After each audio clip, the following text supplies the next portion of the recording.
word about number 3, 三 is called 小三. I don't mean to put it the first one, but this is really funny, okay? 小 in Chinese is spelled as X-I-A-O, third tone. 小 in Chinese means small, tiny. And 三, as we said, means 3. In Chinese, 小三 literally means a small 3, alright? Similar like in English, we say the third wheel.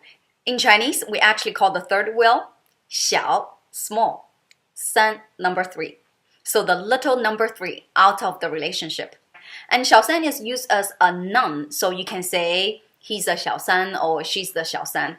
So this is the first funny word about number 3, 三 in Chinese. So 小三, 小三, 小三.